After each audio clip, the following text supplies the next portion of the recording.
এখানে প্রথমে আমরা বানিয়েছি আর্থকুইক ডিটেক্টর। যখন ভূমিকম্প হবে তখন এটার সাহায্যে আমরা বুঝতে পারবো। প্রধানত এটা বায়ু শূন্যস্থানে রাখতে হয়, কারণ বায়ুর ঠেলেতে এই পেন্ডুলামটা নড়তে পারে এবং তার ফলে যখন খুশি এটা বাজতে পারে। তো যখন ভূমিকম্প হবে না তখন এটা পেন্ডুলাম স্থির থাকবে আর বাজবে না, কিন্তু যখন ভূমিকম্প হবে তখন এই বাজারটা বাজবে। এর থেকে আমরা বুঝতে পারবো যে ভূমিকম্প হচ্ছে। আবার এটা যখন স্থির হয়ে যাবে তখন বন্ধ হয়ে যাবে।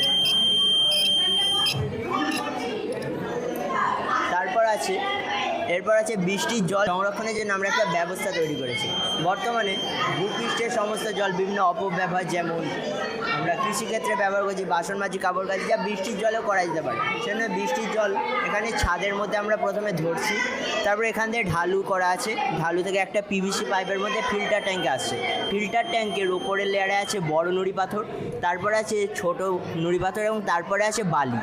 এখানে সমস্ত বড় ময়লাগুলো অপসারিত হচ্ছে। তারপরে আছে আমাদের তুলো লেয়ার। তুলোটা শুধুমাত্র জলটাকে শোষিত করছে এবং অবশেষে পাঠিয়ে দিচ্ছে আমাদের সংরক্ষণ ট্যাঙ্কে। এখান থেকে আমরা নানা কাজে জলকে পরবর্তীকালে ব্যবহার করতে পারি। যখন বৃষ্টি হবে না কিংবা খরা সৃষ্টি হবে, এই জলটাকে আবার ক্লোরিন কিংবা পটাশিয়াম মিশিয়ে আমরা পানীয় হিসাবে ব্যবহার করতে পারি। তো এরপর আছে আমাদের PR motion sensor. PR motion সেন্সরের সাহায্যে প্রধানত আমরা চোর বা ডাকাত রাত্রিবেলা বাড়িতে যাতে না আসতে পারে তার জন্য আমরা এটা বানিয়েছি।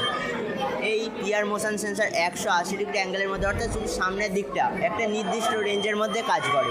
সমস্ত 0 ডিগ্রি উষ্ণতার বেশি তাপমাত্রাযুক্ত রক্তের প্রাণীদের দেহ থেকে একটা ইনফ্রারেড রে বের হয়। সেই রেটা এই নির্দিষ্ট রেঞ্জের মধ্যে এলে সেই প্রাণীটা তখন এই সেন্সারটা সেটা ক্যাচ করে এবং এর ফলে অ্যাক্টিভ হয় আর বাজারটা বেজে ওঠে। যখন কোনো চোর ধীরে ধীরে আসছে, দেখুন বাজারটা বাজছে, এটা আপনি বাজবে যখন কোনো মোশন হবে। এর ফলে রাত্রেবেলা বাড়ির মালিক বুঝতে পেরে যাবে যে কেউ আসছে, বাজারটা বাজছে। এরপর আছে বাত পতাকা বা ওয়েন্ড ফ্যান। এটার সাহায্যে আমরা বায়ুর দিক নির্দেশ করতে পারি। এখানে চওড়া অংশে বায়ু লাগবে এবং যে দিক থেকে বায়ু প্রবাহ হচ্ছে সেদিক নির্দেশ করবে।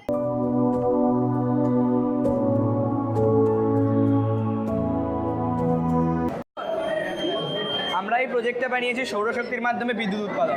বর্তমানে বিদ্যুতের চাহিদা অপরিসীম, কিন্তু যেই ধরনের বিদ্যুৎ চালনা করা হয় সেইগুলো হলো চিরাচরিত শক্তির মাধ্যমে, যেমন কয়লা দিয়ে বিদ্যুৎ উৎপাদন। কিন্তু আমরা যেইটা করেছি সেটা হলো সৌরশক্তির মাধ্যমে বিদ্যুৎ উৎপাদন। এখানে আমাদের এটা হলো সোলার প্যানেল, এবং এই সোলার প্যানেলের মাধ্যমে ব্যাটারি স্টেশনে ব্যাটারিতে তাপ সঞ্চয় হচ্ছে, বিদ্যুৎ সঞ্চয় হচ্ছে। সারা দিন ধরে সোলার প্যানেলে তাপ পড়ে এবং সেই তাপটা পরে বিদ্যুৎ ক্রিয়েট করছে ব্যাটারিতে, এবং সেই ব্যাটারিটা রাত্রেবেলা অটোমেটিকভাবে লাইট জ্বালাচ্ছে। কোনো মানব শক্তি বা মানুষের শক্তি ছাড়াই এই লাইটটা জ্বলে উঠছে। ঘরটা এখন অন্ধকার আছে, তাই এখানে লাইট জ্বলে গেছে। রাত্রে আমাদের প্রজেক্টের মূল ইন্টেনশন হচ্ছে রাত্রেবেলা লাইট জ্বালানো এবং দিনের বেলা লাইট বন্ধ করে দেওয়া। এখন ঘরটা অন্ধকার তাই লাইট জ্বলেছে, কিন্তু যখনই সূর্যের রশ্মি বা এমনি রশ্মি পাবে তখনই লাইট বন্ধ হয়ে যাবে অটোমেটিকভাবে। অতএব রাত্রেবেলা লাইট জ্বলবে এবং দিনের বেলা লাইট অটোমেটিক বন্ধ হয়ে যাবে।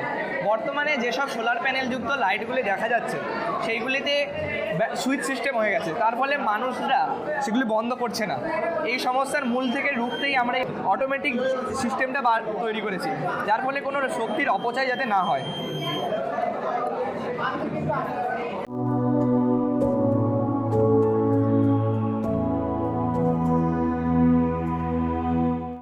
একটা সোলার মডেল বানিয়েছি যেটা আদিত্য L1, যেটা 2 সেপ্টেম্বর ইসরোর PSLV C-57 রকেটের দ্বারা এখানে এসেছিলো। যে এই পৃথিবী থেকে আদিত্য L1-এর দূরত্ব ছিল 15 লাখ কিমি, আর পৃথিবী থেকে সূর্যের দূরত্ব 14,95,00,000 কিমি। আর পৃথিবীতে ইসরোর নিগার সাজি যে প্রজেক্ট ডিরেক্টর ছিল তার নেতৃত্বে এটা আদিত্য L1 L1 পয়েন্টে এসেছে। এবার এই যে আদিত্য L1 সূর্যের প্রধানত যে 3টে স্তর, সেটা হচ্ছে ক্রোমোস্ফিয়ার, ফটোস্ফিয়ার আর করোনা, সেই 3টে স্তরের সম্পর্কে স্টাডি করছে এবং তার অ্যাটমসফিয়ার ইত্যাদি সম্পর্কে আমাদের বলছে। এই যে আদিত্য L1 সেটা MLI নামক একটি ধাতু দিয়ে তৈরি, যার ফলে এটা সূর্যের এত যে কঠোর তাপমাত্রা সেটাকেও সহ্য করতে সক্ষম হয়েছে। এটা ঘটেছিল 2 সেপ্টেম্বর 2:50 নাগাদ করে। এটা আমাদের সফল লঞ্চিং হতে পেরেছে, আর এটা এখনো পৌঁছায়নি L1 পয়েন্টে। যেদিন পৌঁছাবে সেই দিন আমরা এটা সাকসেসফুল হয়েছে কি হয়নি সেটা আমরা জানতে পারবো। এটা হলো নিউক্লিয়ার পাওয়ার প্ল্যান্ট। এখান থেকে জল আসছে এবং এই জলটা নিউক্লিয় সংযোজন বিক্রিয়ার ফলে প্রচণ্ড পরিমাণে তাপ উৎপন্ন হচ্ছে এবং সেই জলটা বাষ্পে পরিণত হচ্ছে এবং সেই বাষ্পটা গিয়ে স্টিম টারবাইনকে ঘোরাচ্ছে এবং স্টিম টারবাইন ঘোরার ফলে ইলেকট্রিক জেনারেটরে বিদ্যুৎ উৎপন্ন হচ্ছে।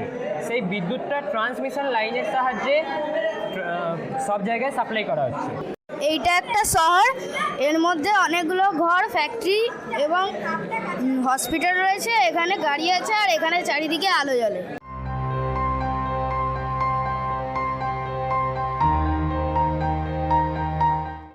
তো এটা একটা ফায়ার ডিটেক্টর। এর সাইডে একটা আমি ধরলাম একটা পেট্রোল পাম্প আছে। তো এর সাপোজ আমি ধরলাম কিছুটা দূরে আগুন লেগেছে। এবার আগুনটা যত কাছে আসছে এই যে তাপটা উৎপন্ন হচ্ছে, তাপের সাহায্যে এটা সেন্স করছে। আলোর তাপ আছে, আগুনের তাপ আছে। আলোর যে তাপটা এটা থেকে এখানে সেন্স করছে যে বাজারটা বাজছে। এই জায়গায় আগুন থাকলেও একই জিনিস হতো যে বাজারটা বাজতো, আর তাহলে পেট্রোল পাম্পের লোকের এখানে সতর্ক হয়ে যাচ্ছে একটু দূরে কোথাও আগুন লেগেছে। তাহলে তারা বুঝতে পারছে যে একটু দূরে কোথাও আগুন লেগেছে, তারা গিয়ে আগুনটাকে নিভিয়ে দিতে পারবে।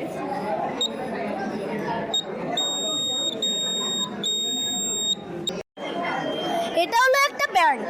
তো আমরা দেখতে পাচ্ছি এখানে একটা ব্যাংক আছে এবং এটা হচ্ছে থিপস ডিটেক্টর।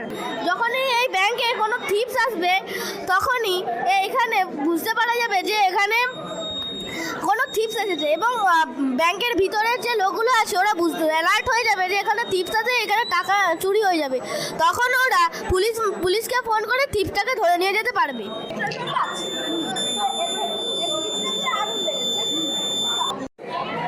এটা ঘর, এটা ব্যাটারির সাহায্যে চলে। এটা আলো সিস্টেম আছে। এটা একটা ঘর, ঘরে ব্যাটারি লাগানো আছে, ব্যাটারির সাহায্যে লাইট জ্বলে। আবার ব্যাটারির তারটা খুলে দিলে আলো বন্ধ হয়ে যাবে।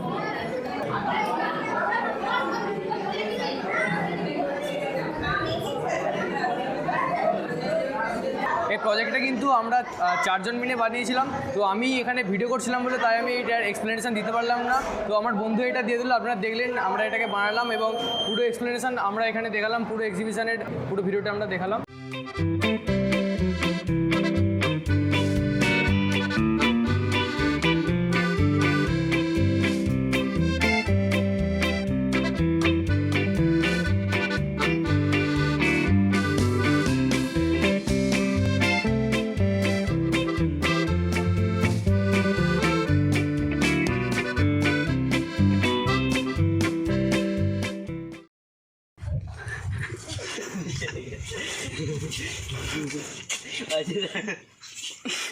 আমাদের পিলিয়ার হাঁপিয়ে গেছে এখন। পিলিয়ার